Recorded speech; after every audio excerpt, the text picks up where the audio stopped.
The girl who triggered my PTSD for 4 years is now homeless. I'm from a war-torn country. At 10 years old, I'd wake up to explosions and gunfire. I lost friends, neighbors, even my middle school crush. One night, people were screaming, "Save me," through. Please subscribe.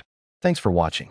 My eyes. I asked about my mom and sister, and he whispered that they were still sleeping. I didn't understand then that they didn't survive. We fled to America, hoping for peace, but the trauma followed. My school community tried their best. Loud sounds triggered me, especially fireworks. One moment I'd hear a pop, and the next I'd be curled into a ball on the floor. Then Angela transferred in. She decided I was faking it, and said I was too young to have PTSD, so she started testing me. She'd clap right behind me in the hallway, and once I dropped to the floor, trembling while people laughed. In assemblies, she'd crack her knuckles behind me, just to watch me crawl under the bleachers. In chemistry, she'd accidentally drop heavy books next to my desk, leaving my hands too shaky to write. One time, she followed me home, and when I was halfway down the street, she screamed the same pitch as the cries from that night. I sprinted home, fumbling with my keys, and locked myself in the bathroom, trying to breathe. Her worst trick was an app that played gunfire. She'd hide her phone in her backpack and time the shots to go off when I walked by. I'd hit the floor in terror while she looked concerned like everyone else. Teachers never caught her. She was too smart about it. I thought it was all behind me after graduation.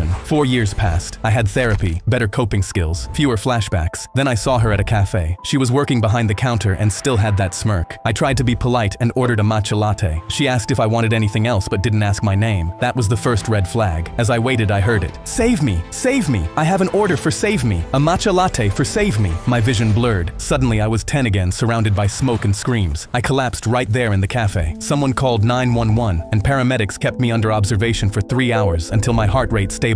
3 hours of sterile walls and memories I thought I'd buried. But when they let me go, I didn't feel afraid. I felt rage. The next morning, I returned to the cafe. The manager, Carol, had already pulled up the security footage. "I'm so sorry," she began, but I cut her off. "Just watch." Together we saw Angela take my order, grin at the camera, write something on my cup, and wait until the cafe was full before yelling. We watched my body crumple like paper. "She's fired," Carol said. "I want to be there," I replied. Angela walked in for her shift, like nothing happened. When she saw me in the office with Carol, her smirk disappeared. "What's this about?" Carol didn't blink. "You're terminated. Yesterday's behavior was targeted harassment. Security will escort you out." Angela tried suing me afterward and said I ruined her career. The footage went viral, and she hasn't been able to get hired anywhere since. Last I heard, she's living on the street. She can scream "Save me" all she wants. I'll watch her sink before I ever help her. Please subscribe.